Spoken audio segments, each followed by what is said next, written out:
Hey, yo. Welcome to the PT Podcast, episode 4. Here with Mr. Make It Happen, a.k.a. fucking A. I'm followed by... Jared, a.k.a. YPC, a.k.a. Lil Floozy Squirt. And then we also got someone else in the building. It's Blake, a.k.a. Beep Boop Bop Bop Bop Bop, a.k.a. Ayashi, a.k.a. the Master of the Plotters. Master of the... Yo, y'all always on some... Okay. Shut up. We want to talk about what you were saying before this. But it came out good. Mr. Make It Happen's alright. Master of the Plotters sound like you were a Fallout villain. Master of the Plotters, like DJing, platters. Oh, Master of the Platters. That's kind of lit, but you sound like a super auntie. Yeah. Master of the Platters. Master of the Platters. Today I wanted to talk about science fiction. Also wanted to try making these episodes a little more geared towards topics and see how it turns out, considering we kind of been real broad with the previous episodes. So today we're going to talk about science fiction. And I'm here with Mr. Zoidberg. Well, it's not Zoidberg. I feel like without talking about... You can't really talk about science fiction without mentioning Star Wars as arguably the most famous science fiction series ever.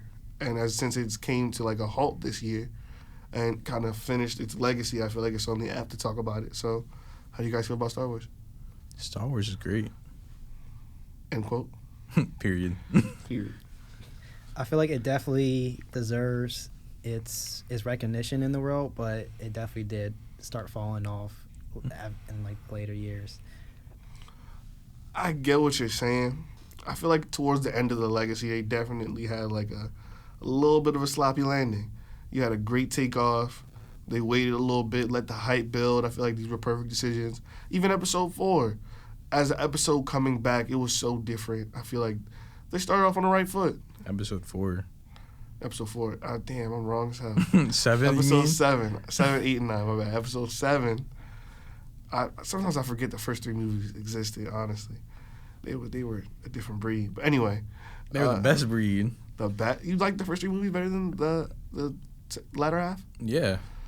Interesting. Like, you're talking about episode 4, 5, and 6, right? No, I'm talking about episode 1, 2, and 3. Not chronologically. I'm talking about numerically. Oh, numerically? I like the prequels. I like the prequels a lot. I've actually only seen the prequels and 7. I've never seen 4 through 6. You haven't seen 8 or 9? Or 8 or 9.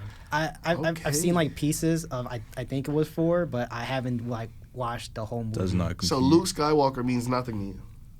I know I play Lego Star Wars, but Oh my God, you just said that. I mean, he got the gist of the story, but yeah, You got the Lego Star Wars version of the story. That's not the same. pretty much how I remember. Yeah. You don't Star even know. Wars, You don't I'll even be know Han honest. Solo. nah, Lego Like, Star Wars is pretty. Their storytelling is pretty crazy for not using any words and just Lego Star Wars is the GOAT. Like, Yeah, I got the gist of it from Lego Star Wars. So. Y'all seen The Mandalorian? Real quick sidetrack. Yeah. Well, that's not even the I sidetrack. haven't That's seen Star it. Wars. Yeah, it still counts as Star Wars. I feel like that's an example of a good direction that they went through. I like The Mandalorian better than I like the last 2 Star Wars movies. Because the last 2 Star Wars movies were garbage. Okay. I definitely think Star Wars as a whole was a great series, and especially for when it came out, it was so different and so unexpected that it stormed the genre. It took the world by storm almost. It was easily one of the most popular things at the time of its conception. And then you had like that soundtrack, and then you had just by these actors who would all grow to be famous actors. Like almost every person that I've seen in the early Star Wars movies is now famous. Samuel L. Jackson, Mark Hamill. Well, Samuel L. Jackson was famous before Star Wars. So I you mean, can't really yes, include but him. like I feel like that really cemented his career because it showed his versatility. Everybody can be a gangster or this criminal, which I feel like I've seen him in as a lot of things, or sometimes as a cop. A lot of times on one side of aggression, but never as like a Jedi Knight, like as a space sorcerer. I mean, It's kind of different for him. he didn't really even play a character in Star Wars. Let's be honest. He was just Samuel L. Jackson and fucking Jedi robes and the pink lightsaber. Yes, but do you think Samuel L. Jackson walks around his house with a Gucci sword and a blade? Probably. A Gucci sword, a Gucci robe. Probably. It's Samuel L. Jackson. I wouldn't be surprised. He probably got a Kango on and those glasses. Yeah.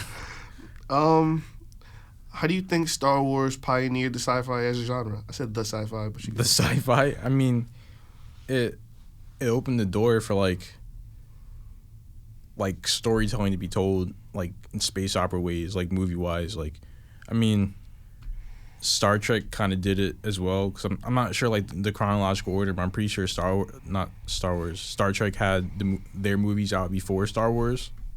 You can probably fact check me on this, but like I don't know, Star Wars. I think Star Wars was the first like kind of movies to really do like episodic shit, and plus then they released the last half of the saga before the first half, which is really crazy. So was that intentional or was that just? It was intentional. Okay. George Lucas is like, all right, episode 4, because like, you know the story of Star Wars, right? Yeah, where is Luke Skywalker? So I don't remember why Luke Skywalker does all this stuff, but I know that he's going to go save a princess, and the princess is taken hostage by this crazy space dictator. Do you know who the princess is? Princess Leia, yeah. Do you know who like she is though? His sister, but I don't. Yeah. Is he like aware of that or? He's aware that, like, I think towards the end, like episode 6, I believe, is like when he becomes aware of it. Okay, so like, what was the like main like goal of like the Star Wars movie? Is what I actually don't. The main goal is just to tell a story. No, like inside the movie, what was the character's goals? Oh, like, well, It depends on what movie. Like, I feel like each set of 3 movies tells a different story, which I feel like it's another reason it pioneered the genre, not even of just sci-fi, but as a whole, as movies as a whole, like the episodic nature of it. But in these episodes, tell different stories. Each episode in itself is telling a different story, and if you group them in 3, it tells a different story. And when you put it in the context of Star Wars as a whole, it still tells a coherent story, despite all of these being vastly different. I feel like especially for movies at the time, where coherent. I don't know, but story, yeah. Coherent, like you get the gist of it, like Jedi versus Sith. Like, I feel like the age-old tale of good versus evil and blurring that line, and prophecies and fulfilling your destiny, I feel like is the overall theme of Star Wars, and you see that multiple times with Anakin. I would argue the protagonists of each set of 3 would be Anakin, Luke, and Rey, and each version of that is them fulfilling their destiny just in different ways. Anakin fulfilled his destiny by being one of the strongest, but not necessarily the one on the hand of good, defied his destiny. Luke fulfilled the destiny of Anakin, but in a different way as the same member of his bloodline. And Rey is almost like an interpretation of the destiny through a long-forgotten lens, because Jedi aren't really a thing when she still has a destiny to bring back the Jedi. Like, the whole culture of it is still lost, but you still follow the same formula, which I feel like is really lit. And altogether, I guess the characters are searching for purpose, I would say. Each of them are trying to find their place in these universes and these organizations and these worlds. Yeah. I mean, like, not even like the characters, just kind of like the main characters, like, of each like different part of the saga. Like, 4 through 6, it was about Luke trying to, like, he became a Jedi, and like, you're trying to figure out, what to do and try to stop the Empire and shit like that. And then, he found out that Darth Vader was his father, which is mind blowing. And then, 1 through 3 was Anakin's story of him like trying to find his place, and Yo, what's up? I'm sorry to stop you, but if you say one more fuck time, punch you in your throat. Man, fuck you. You say I just Not me. Yeah, Luke, just stars, me. Wars, I'm about to just say not me. You say not mean, you'll age by 10 years. You're gonna have, all of a sudden you're just gonna reach under the table and pull out an OE. It's a bottle. Not me. Old English, not me. Not me. Star Wars, not me. Luke in a galaxy, not me.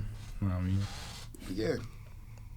I feel like that's just the tale of the main Star Wars universe. How you feel about the extended Star Wars universe? The extended Star Wars universe is arguably better. Not even arguably. It's better than the main movies. Yeah, I'll be honest. Like, I never saw the 4-6 movies, but I like Star Wars because of everything except for those. Yeah. Mm-hmm. Even like now, I feel like, which includes The Mandalorian we were talking about earlier. Like, the extended Star Wars universe shows the strength of Star Wars, which is world building.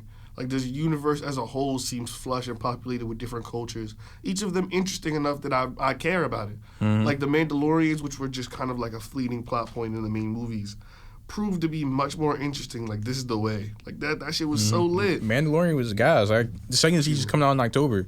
Mm-hmm. I can't wait for that. Comes out next month. And not too far from now. Like, and I know that's going to blow up, too. Even at my job, there's this dude I know, this rapper. Shout out to Judas Priest. Wu-Tang affiliated member, and he wears full head to toe Baby Yoda clothes every time I see him. If he doesn't have Wu-Tang like gear on, he'll have like the shirt with Baby Yoda on it and the socks and then a hat with Baby Yoda on it, and I'm like, he's really a fan. Like, I don't understand the appeal of Baby Yoda. It's just cute, honestly. Cinematically, I like it. I like how they take advantage of it. Like, there's moments where you get to see like the world from like the floating ball he's in, and I feel like it shows a really good example of how the world is filled with wonder but potential danger to like people, to vulnerable babies. And I feel like he's more of a plot point for the Mandalorian than a character of his own as it is now, because he's like the goodness in a man who's kind of almost tainted by evil at that point. Which I feel like is another tie-in to the typical Star Wars themes of following your destiny, because he was kind of like one of the last remaining survivors of his clan, and now he's kind of putting the clan on his back and following the principles in his own way and making his mark on the galaxy and people as you know it. Word. Which is dope. Yeah, it is dope. I think The Mandalorian was really tight because, like, I don't know. I like seeing the universe of Star Wars, and, like, I like seeing related things more than, like, the actual main, like, plot line. Like, I don't know. I'm Jedi and shit. Like, that shit's tired. Like, put that shit away. And The Mandalorian was cool because, like, it showed, like, the world in the time of episodes, like, in between, like, 3 and 4, but, like, you know, still in, like, the 4 and up era. It was just really interesting. It's like you saw, like, the Empire as it was, like, growing to, like, full strength and shit like that. It's crazy to see, like, where even the far reaches of these worlds in the example of world building is interesting, because like we were on Tatooine and we were on Hoth, but even on worlds where the main characters aren't at, interesting things are happening, which I feel like is the overall strength of Star Wars and science fiction as a genre. You could definitely see that in the Battlefront maps. Ooh, yeah. Battlefront 1 and Battlefront 2. Like that shit was interesting, like, especially like as a soldier to just roam through these various terrains. There's a moment, and I just got the Battlefield or Battlefront, the most recent game, and then you had an update. Yeah, 2 had an update, had a real big update, and changed the entire game, and I bought it for cheap. And you get to go from like battling outside into invading someone's mothership, and you have to like fight, like your whole team is against someone else's whole team in their home base. You have to dodge corners and go up corridors, and it makes the world building and the technology and the lore of it really interesting. That's truly like the best part about Star Wars is the world building. Like you really feel like the Star Wars world, like especially considering like the expanded universe. Mm-hmm. Like it was such a shame that like Disney like axed like the Star Wars Legends books and shit like that, because like those shits were so gas. You know what was super gas? The Fallen Jedi, which is a great example of Fallen Jedi, the game. Or isn't that the Fallen Jedi? The newer game, the new one that came out. That's called Fallen Jedi. Yeah, it is. Yeah. Y'all was looking at me like I'm crazy. I'm like, damn, is it something else? The Lost Jedi? Fallen Order. Fallen Order. There we go. Okay, I was close. Star Wars: The Fallen Order. You get to see. That was a very good example of seeing what the worlds could do, because you go from like planets I've never seen before, some planets you have seen but never like this, and you get to see the expanded lore, like the Night Sisters, Jedi, sorcery, witches, and a planet of the undead. Like that's, you didn't know about these things? No, not really. I knew of them, and I knew of the various different cultures that take advantage of the Force, but they never really highlight these in these movies, or in the and they do in the expanded universe. But you don't. Not everybody is in a book, as much as I hate to say it, and not everybody has the time to find what's interesting in these books, even though they have a lot of great moments and they have a strong fan base and following of their own. But still, like, now you get to see this in a direct spotlight and how interesting it is and how people really fuck with it, which I feel like shows the strength of science fiction as a whole. You get to see more than just past our Earth and our possibilities. You get to see the realistic science and lore of other worlds and see how cultures expand and interact with each other in situations that wouldn't be possible in nonfiction. Like, France don't got laser beams like that. Y'all niggas tripping. I'm trying to fuck France. Don't say that, bro. Now when our French viewers unsubscribe, I'm blaming him. He's on his own. Unsubscribe from these nuts. I hate French people. French people suck. Yo. So do Italians. I feel like okay, you need to chill. I feel like for me, Star Wars really like ignited my interest in like space battles. I feel like Star Wars space battle, like just the idea of just armies battling in space. I feel like that's just Star Wars to me. Like it's super. I say this a lot, but it's super lit. It's so exciting, especially like when you get the tension. Like especially when you get to like, I feel bad saying this, but like actual dogfights, people don't like. Like it's not super interesting. Like plane to plane fights, people don't think they're that interesting. But when you go to spaceship fights, this changes. It takes the best parts of naval and air fights. I get ships, I get giant fortresses moving towards me through space.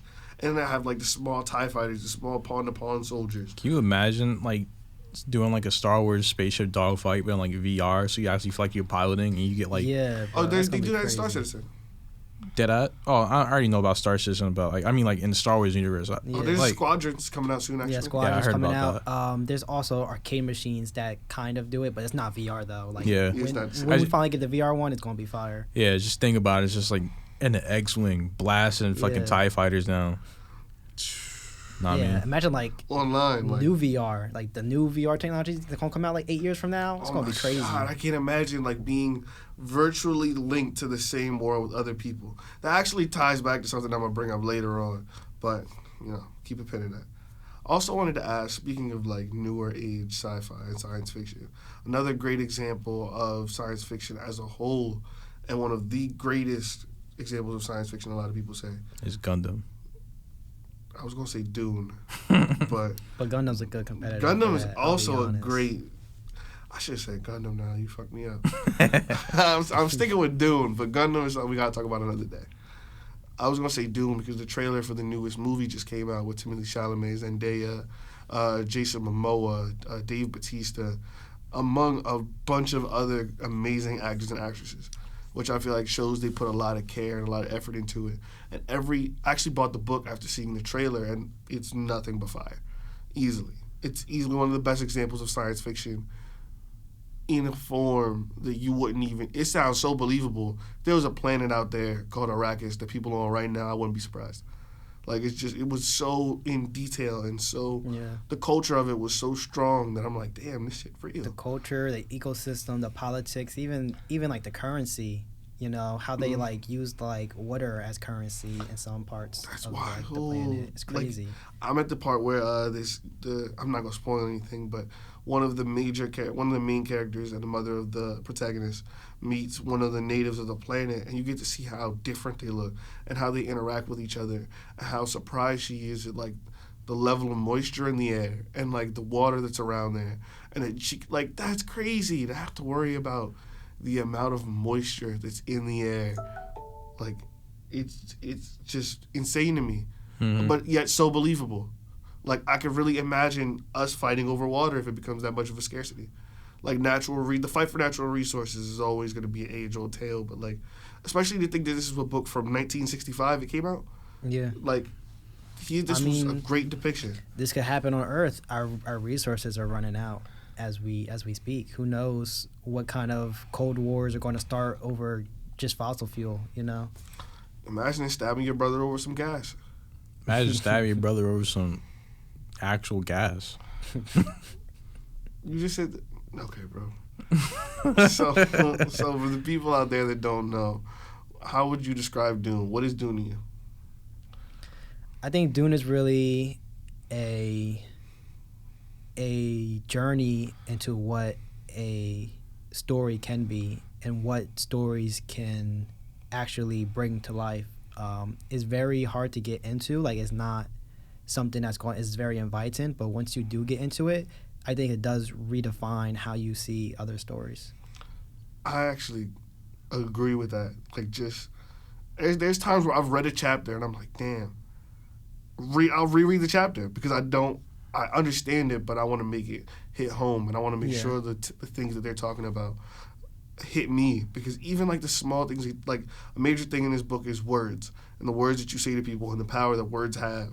And like just that has made me think differently on conversations I have, and like think differently into people's actions. There was a time where I caught myself. Somebody said something, I had a feeling about it, and usually I'll just dismiss these feelings. I'm like, this seems a little odd to me about this, but it is what it is. And then I thought back to the book and saying that words have power, and that when you feel a certain way, it's because it's for reasons. That these feelings that your body gives you, if you're faithful to them, they can lead you to whole new directions, and they can lead you to whole new truths.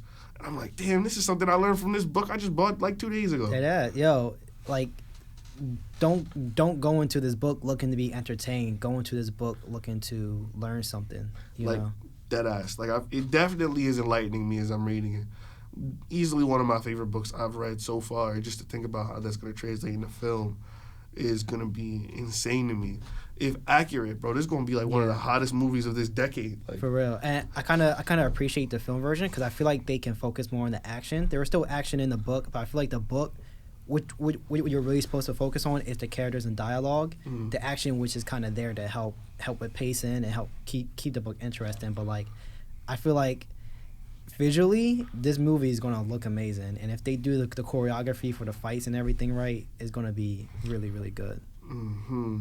I think they use fights more as, and it's crazy to see. Like, I read a lot of like kingdom books, like a lot of books about kings and about like subjects and about like how running a kingdom is difficult and the politics and the culture of politics, and like just this, I see that heavy in this book. Just like to see like the various things that people think of and the various ways you carry yourself while being in front of people, and if everything is really a tool to get somewhere. Even these fights, it's more than just self-defense at one point. It's the sign of a powerful person. Like it's these are used in so much different ways than I would expect. That like it's kind of wild. Definitely teaches me to look at things from a different view. And how would you compare their culture to ours? I mean, it's pretty similar. They talk like us, they act like us, they deceive like us, and they love like us. I feel like it definitely does show the more primal side of humans because of how much you have to fight for everything on that planet, and it also shows class differences very well too. Because I remember I read the book a while ago, and the book is so dense I can't remember exact details, but it was about the palace. They had like plenty of water. They had like they would like drink like water bowls and stuff, and then the king didn't feel like drinking the water. He said go give it to like the citizens, and then everyone started looking at it and we're like, you're going to give your water to the citizens? What's wrong with you? Like, it was weird to give to like the people. Literally water. They thought he was like a weirdo for offering water to like regular people. How precious that must have been to them. Even like the early descriptions of the palace. The palace itself was said made from hundreds of year old aged wood that shipping to this planet that must have cost a fortune to do. And I'm like, damn, like, imagine it being so rich. I can ship trees from other planets. Yeah, they like had whole like greenhouses in there and stuff. That's wild. Like, ship my house to me. Like, I can get houses made and shipped to me, like, across planets. Like, imagine how difficult this must be, how exorbitant it must have been, especially like wallet wise. And like, as a culture, it tells me that like greed really knows no end. Yeah, like, greed. I could tell this is definitely something small of this book, but like a lot of this and a lot of I feel like science fiction as a whole is the tale of resources and the tale of what it takes to live. Because a lot of people move from planet to planet not because they want to, but because of necessity. Like, I feel like that's just science fiction as a whole, really, because like I don't know, science fiction as a whole is kind of like just a parallel of like, you know, us, like, you know, real life, but you know, in a science fiction fashion. Like, the only difference is them niggas got sliding doors and shit, you know. I feel like it's a little past sliding doors. I mean, but you know what I mean. What you're saying. I get what you're saying. Yeah. I do think so, though. I definitely think science fiction and fiction in general is a reflection of the lives we live today and the possibilities. But those possibilities being so wondrous and so different is really what makes it so captivating. Especially in this, like, going through these things would definitely not be fun, but just to see it and to hear about it and to hear how they traverse through adversity is insane to me. It's wild. Like, to be on a desert planet, and they had, like, these things called skin suits, where it's a suit that holds your body's moisture in. It's like, and even there's an example where somebody gets cut and her blood instantly starts coagulating to conserve moisture. Like, to see how their bodies have adapted living in the desert environment. I stop myself from bleeding so I don't waste moisture. Like, this is so wild to me. Like, Yeah. it definitely tells tales of things close to home, but at the same time so alien that it's hard to believe. Exactly. I feel like there's like just like the skin, like everything in this book has like a life lesson attached to it. And it's so crazy because even the skin suits alone, I can think of 2 just life lessons just to learn off of that, which is appreciate what you have, because like they were appreciative for like their own sweat and blood and tears. When they would cry, that's water that they can drink. They valued every single thing that they had. And also, like, you know, you have to do what you have to do to survive. We have a very comfortable life in like this first world country, but it's not like that for everyone. In a lot of third world countries, that stuff is their reality. You know, they might as well have skin suits on, the life that they're living. Like they have to get everything. Almost everything for them is a life or death situation. Just like in the story, where when you're out in that desert, in those dunes, every single step you take could kill you. You know, literally, like that's so wild. Like it's definitely a crazy lesson to learn, especially when you put yourself in these situations. Like, what if I was in the shoes of these characters? Like, what if it was us on a desert planet instead of being here? And it makes me really rethink my life's problems. Like, shit sucks sometimes, absolutely, but like, do I got water? That's like, these are like the small things that you might think of as like a joke sometimes. Like, if I'd have said that in front of a group of people and they're like, oh man, my bro just got shot. Oh man, something just happened, something bad's happened. But we have water. We have life.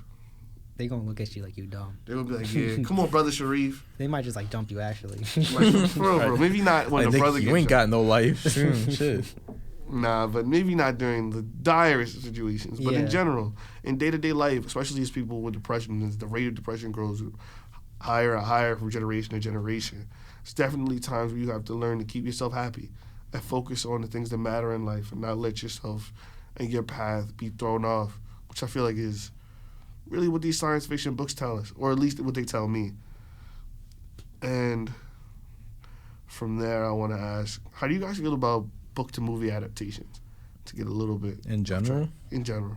I feel like they're cool, like, when they're done really well. Like, of course, like, you know, there's certain books and certain, like, form and fashion that you can't really adapt, like, 100% because, like, there's just, like, far too much information to really translate to screen. But it's just, like, when book adaptations are done well, they're, like, done awesome. Like, one of my favorite book adaptations, I mean, does comic books count? Do comic books count?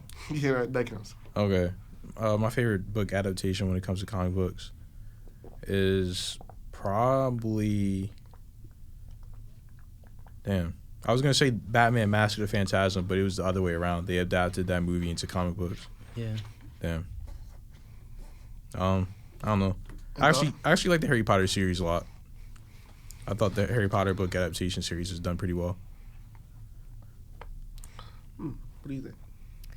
I feel like they're good. They're good for the culture. They're good for introducing people to new things that they wouldn't normally read. I do feel like there's definitely a heavier bias on them, though, because of the fact that they're being adapted. I feel like people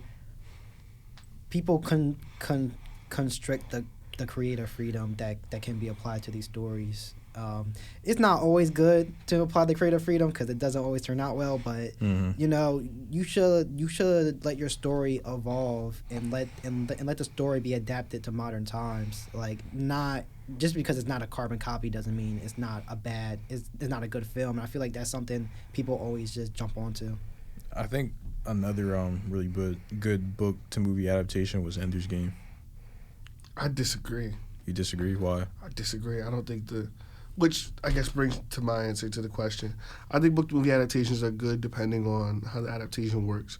Like, depending on how it's treated as an art form. Because a lot of people think because, like, it's from book to movie, these are different art forms, which is very true, but it depends on how you want to take it. If you want to make this an independent work of yourself, that means something different. That's okay. But a lot of times the things that are portrayed in these books, or at least I get from these books, isn't translated well into the movie version of it. Like Ender's Game, I feel like Ender's Game was like the movie from what I've seen is not like it doesn't give me the same sense of direness or stress or hurt that was in his original book. Like Ender's life kind of sucked. Like genuinely, as a child, he was been being bullied while being extremely intelligent, and was forced to go to this military planet where no one liked him, to build himself up to be military genius, not because he wanted to, not because that was his choice, but it was literally his only way to live. They made it seem like this fantastical journey into space, and like he just saves these aliens and shit, which is not what happened. Like he didn't save him at all inside the movie. In the movie, didn't he pick up the egg and leave?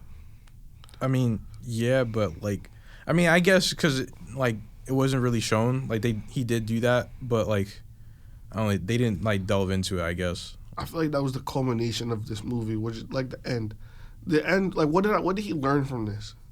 Nothing really, like tactics, maybe. But like in the book, I'm sorry to spoil this for anybody who hasn't seen Ender's Game. Yeah, Ender's Game's been out for years. It's been out for years and years and years and years. The book ends with him like creating one of the largest cases of genocide ever, being a pawn for literal worlds to survive, and making a choice no one else could, and having that be on his shoulders. He finds like the remnant of an alien civilization is like one last like alien egg, but it's like the weight of it means so much different now. You literally like annihilated its race. The race is annihilator. The reason you have no more family is now the one to raise you. Like I feel like it was so symbolic, and it showed so much, and it was the culmination of this story at the end of him being responsible even though he didn't want to be. And he had these responsibilities almost forced on him, and then now has to take the blame for it. Like that sounds heavy. It's heavy as fuck. And you haven't read or watched Ender's Game? No, I haven't read or watched it. Oh my god, it's so crazy. It's so wild. You start off with this kid. Just quick rundown of Ender's Game. You start off with these 3 children. You're supposed to only have 2. The third child ends up being crazy intelligent. You find out the first 2 are 2, but in different ways. The older brother, the older sister, and then the younger brother, Ender. Ender gets sent away to a military school because his older brother keeps tormenting him, physically, mentally abusing him. He's eventually going to kill him one day, is basically what this is telling me. So he ends up going to a military school, achieves military acumen, and as he rises up in the ranks, he eventually has to play this game. And this game he plays, he's forced to play every day. And when he's not playing the game, he's learning tactics. And his life revolves around this. And he's playing this game he loses every day. And at the end of this game, he chooses to sacrifice his one ship to destroy all of the other enemy forces. He leaves the room, and it turns out this game he's been playing, he's been leading all of Earth's forces as the top graduate. And the ship he just destroyed with all of the Earth members in it has now killed the alien home planet, and every alien they have been fighting is now dead. Oh, so he thought it was just a simulation. Yeah, and literally committed genocide. He was playing it to win, but he didn't realize that like he was actually smoking niggas. Like wow, that's crazy. He killed an entire race. Over the time, he's now been Earth's commander. Without anyone knowing. This was a secret Earth plan to win because nobody else could figure out any tactics. Like imagine playing Galaga and realizing that shit is actually real. That's like crazy. you've been controlling and shit you're this now entire responsible time. for this. This and movie didn't do this well. This sounds this sounds amazing. You don't see this. I don't even think this part's in the movie. What? The part where he has to lead the forces and wins. Mm-hmm. You must have not watched the entire movie then. I didn't. I watched some of it. It just the parts that I enjoyed about the movie, especially like with the characters, it just wasn't really there. I feel like you should watch it because it definitely did show it. Like it showed it in great detail. Like the movie's actually why I went and read the book, and I thought it was like a pretty decent translation because like he was like, we won. There was like all like even the commanding officers were clapping and stuff like that. He was like, I beat your game. I did it. It was like, Ender, you did it. You saved us all. He was like, nigga, what? But that's not even how it was in the book. He came out from that booth exhausted. Terribly exhausted. Because he's been doing this forever. Like, he's been doing this repeatedly, day after day after day. Losing a game. Like, it wasn't the excitement of a child. At this point, his childhood is gone. Like, I feel like that sense of hurt and sense of loss is what's not in the movie. The movie is like a happy-go-lucky version of the book, essentially. But I feel like that grime and that grit is what made this book important. Just because he was a child doesn't mean he was exempt from the darkness of humanity and the darknesses of life. Yeah. And that's kind of what I got from that, especially as a child reading it. I'm like, damn, this shit real. Like, it really tells me, like, I don't know how else to say it, but it's real out here in the field. Like, regardless of what happens, you have to take responsibility for your actions and to pay attention to that. But yeah, we got kind of off topic. But Ender's Game is a great book, and it's another good example of book-to-movie adaptations. But I don't like them because sometimes the things that you're trying to portray get misconstrued and get sometimes diluted into other topics and other things that the author may not have focused on or wanted to tell as a story. But that's the point of an adaptation. I feel like what do you mean by that? The central message should still be the same. I know I just said that the film adaptation should have its own creative freedom, but it should tell the same story though. Yeah, it should, but like I mean, the reason why I say like that's why it's an adaptation is because like it's not like a direct translation. You can never directly translate a book with like I mean you can, but with like all the resources that cost like gajillion dollars. The reason why I'm saying like it's an adaptation is because like it's just that it's not like a direct translation one-to-one copy. It's like you're adapting a story into your own like vision essentially. I disagree with the interpretation you have of that. Not to say that what you're saying is wrong, but I just think as an adaptation, it's not a direct translation because no direct translation exists. It's no possible way to directly translate this book from the movie. Your job is to do this as best it is, because otherwise you'd have just wrote a spinoff. You'd have wrote a similar story but something different. You chose this story for the merits and strengths of this story, but when you dilute the merits and strengths of this for other things, it becomes something else entirely.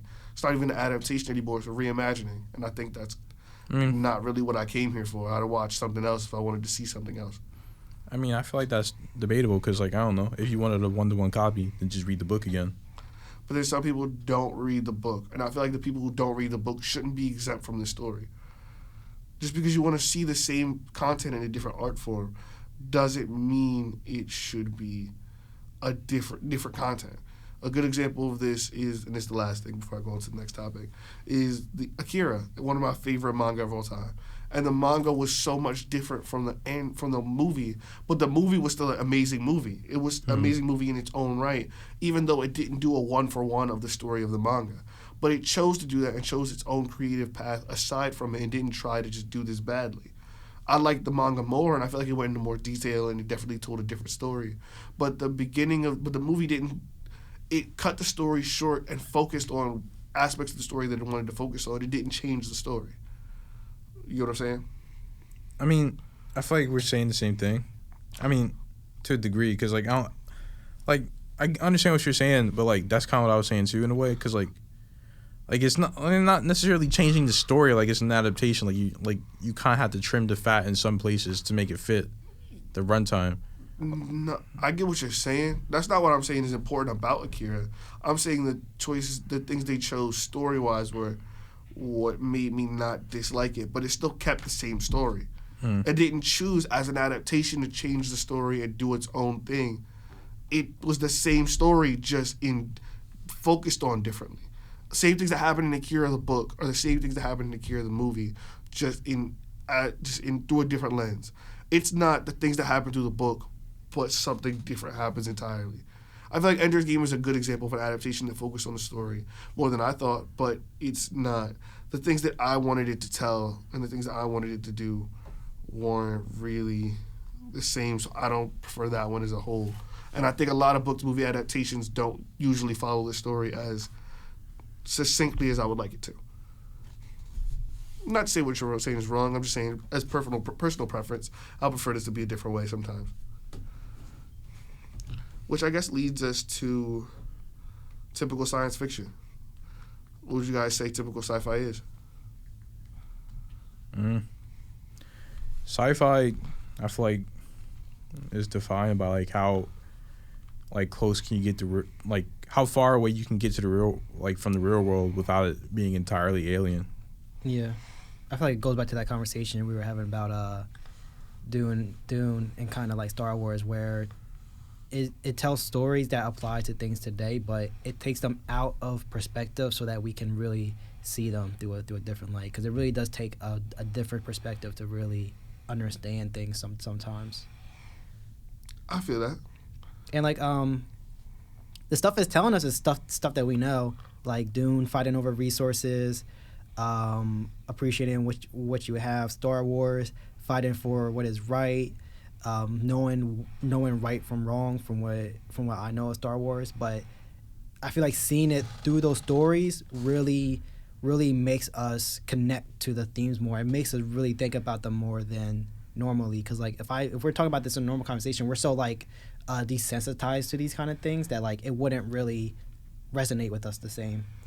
Interesting. So by that logic, science fiction would be highlighting similar and relatable issues through a different setting and a different background to put these issues into a different sense of light to make you view it differently and change your opinion on it. Yeah, and maybe just view it at all. Some people like to like ignore the world's problems, and at the end of the day, the world's problems, you're only an individual person. You can only do so much, you know. But it shows the stories of individual people doing extraordinary things. You know, never. Although yeah, we are individual people, we only do so much. Don't undervalue that, you know, because you can have a lot of impact just by yourself. Would you say those extraordinary things are what makes sci-fi interesting to you? Yeah, like seeing someone do extraordinary things is just what makes everything interesting to me personally and to us as humans. Even with superheroes. Although a lot of them seem like they're like aliens or this guy's a god or something, they're still perceived as humans to us, and seeing them do these things makes us idolize them. Like I'm Batman too, like he's just a human, but he's still doing all these things. That's why we think he's cool. Even sports stars, football players, basketball players, they're just regular humans. But it's the fact that they're humans who are able to do these great things is the reason that we're watching them every day, that they make so much money. They could easily program robots to be the perfect basketball player, but no one wants to see that. Like, that's not exciting or engaging because it takes the human aspect out of it. Interesting.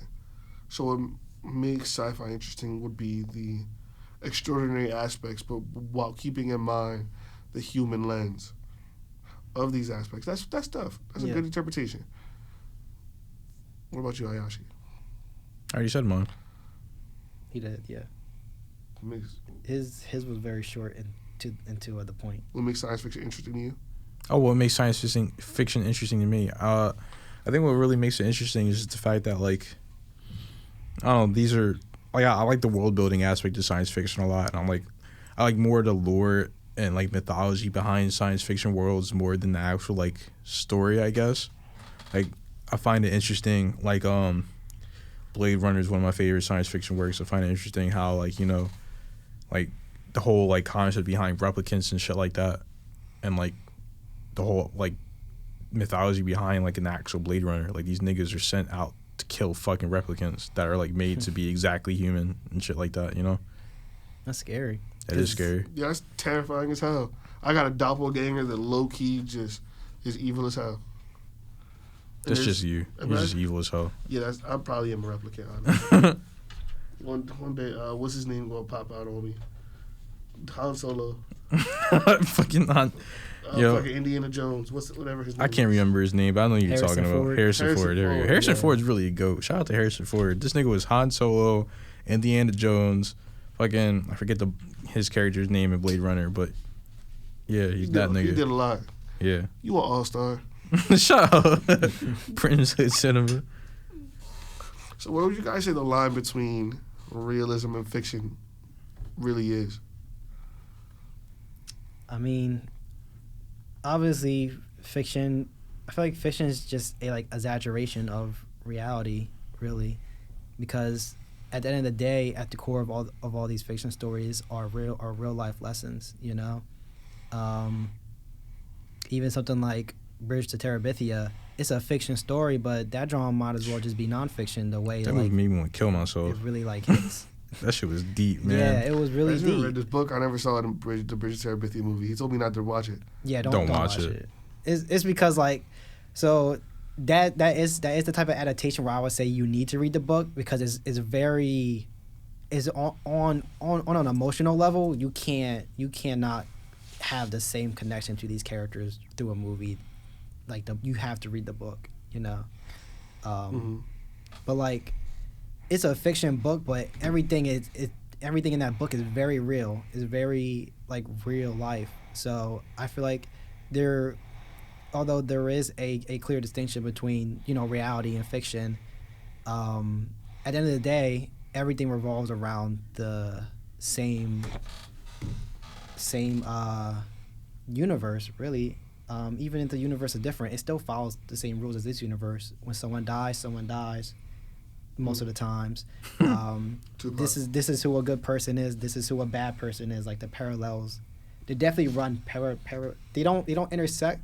They can sometimes, depending on the media, but I feel like reality and fiction do run parallel to each other.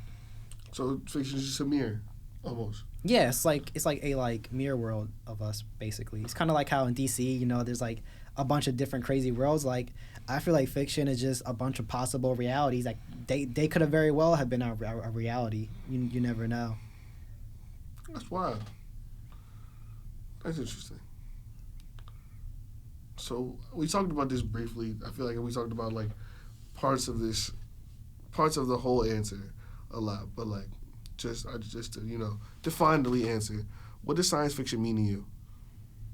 Science fiction means exploring different possibilities of different worlds, more or less.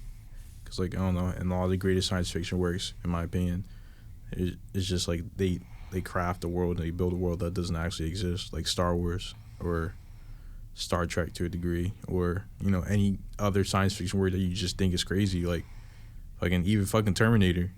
Terminator's technically science fiction. Terminator's gas, by the way. It is. It's really Terminator 2 changed the landscape of movie OSTs. You can add me on that. But yeah, science fiction is just exploring That shit was doo doo. The OST? I was about to... I've actually never seen that movie. What? I don't think I've ever seen any Terminator all the way through.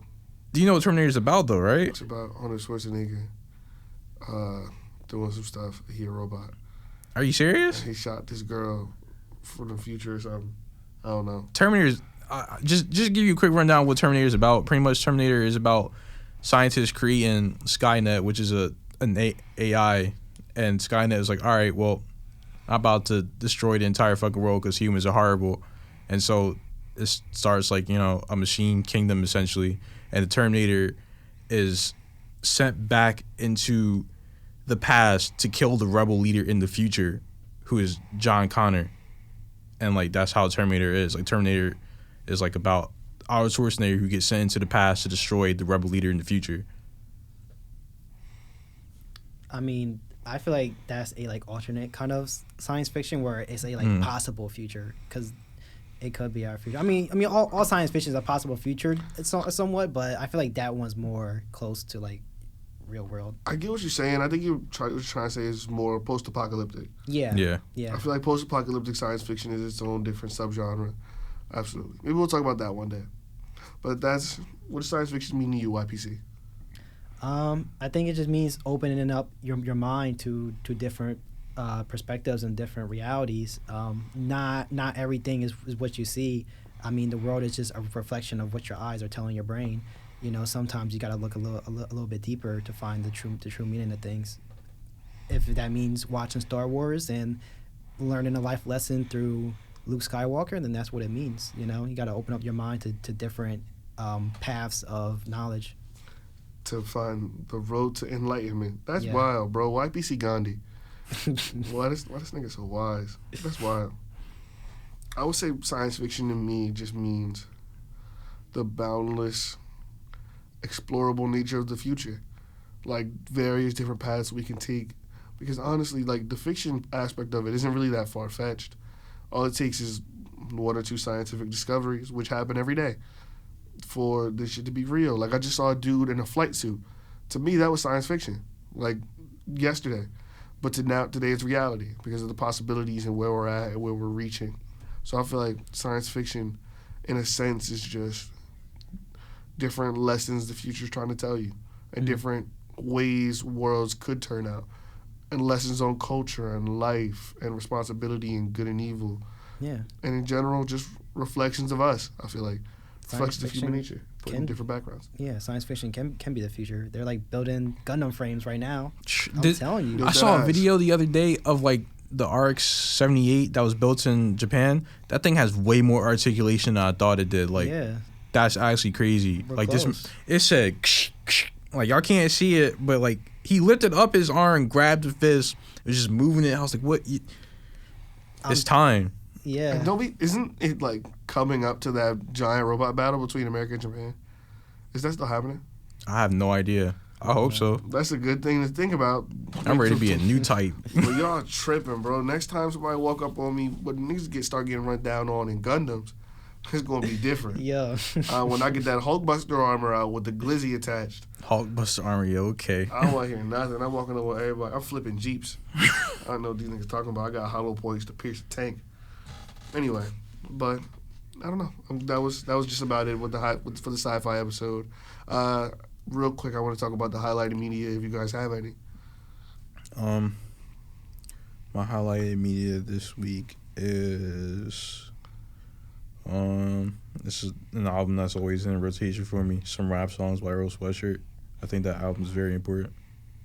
Yeah, I just saw the story. To a lot of people. Okay. Say you hate black people, bro. Yeah, I hear Earl I Sweatshirt. just saw the story or like the video Ade Akeem made about the album. It's really interesting. I was gonna watch that actually Yeah. today while I was on the toilet. It's pretty but I didn't get a interesting. chance to. TMI, bro. TMI. Shitty ass. We should Isaiah, you should actually watch this video too, and we should talk about it next podcast because he talks about some like music industry stuff that's like really like interesting. I'll check it out. Yeah, That would be your highlighted media. it would be. But while we're talking about science fiction, I would like to shout out Battle Angel Alita. That My movie's fucking amazing. God. That's actually real quick because you said that. I'm so sorry. I know Yeah. we cutting time close, but that was a good example of adaptations I fucking didn't like. You didn't like it? I liked the movie. It's okay. The movie was amazing to but me. it was okay, but it was fire. But it only tells me how much better the book is because nobody reads this goddamn book. I read about the to whoop book, y'all too. ass. How far are you? I got up to in the manga. I got up to when she runs away from Ito and joins the racing league.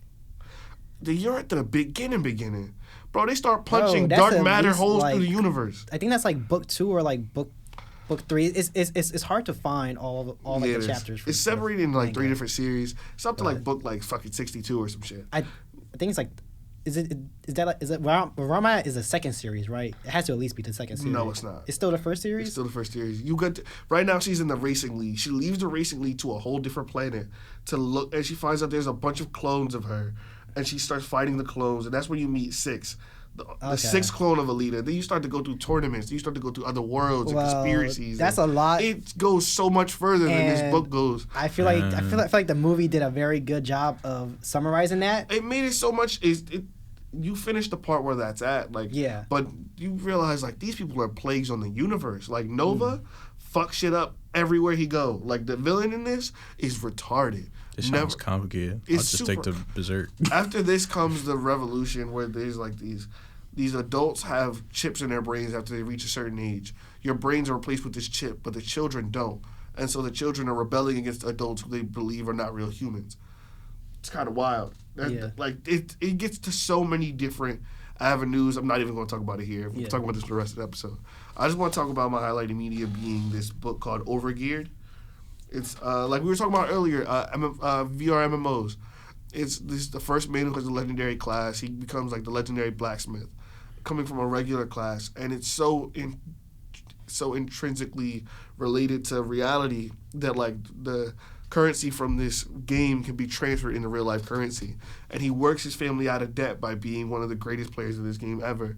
And you get to just see him build his own legacy and go farther, where he kind of hasn't been shit his whole life, but is now building a life for himself, and not even just himself, but his family and friends through this game. Like there's actually have like an Olympics in game on who is the best player. It's like the ultimate level of where esports could go. And I'm like, this is really believable. Like I could really see a Olympics version for esports in a game that's universally popular. I can see that too. It's so wild to see, like, in different aspects of these things, and each player gets different rewards and honor for their country, and you get to see patriotism, and it's honestly a really good book. I recommend it to anybody. It also has a manga it's ongoing. If you like to read manga, then you should check it out. This has been a sci-fi episode with the Phantom Troop, PT to the death of me. It's been AKA YPC. Ayashi, anything y'all want to say before we sign out? Music for Burnouts is out. You can find it on Apple Music and Spotify. Just search up Music for Burnouts. You should see it. It's fire. A testament. Better than Zenith. Easy. For sure. Fuck that album. Oh my God. YPC? I would like to say, if you're studying, if you're working, if you're doing anything that needs concentration, go listen to Music for Burnouts. It's a good background music. Okay. I would say if you're working out, come listen to some of the new songs I've been dropping and immortalized out soon. Aim It on SoundCloud. Dead Man featuring Terror on SoundCloud. You know, a lot of content coming. Hopefully some songs with YPC when he get back in the studio, but you know, Yeah. That'll be for the future. I got to come back with the love songs and the like heartbreak songs. Oh my God, it'd be perfect timing. If you guys have any topics y'all want us to talk about, anything you want to be mentioned, and we might be accepting call-ins soon. So you know, look forward to that. And that's been the PT Podcast signing off. Have a good day. Bow, bow, bow, bow. Boop, boop, boop, boop. Boop, boop, boop, boop. Boop, boop, boop, boop.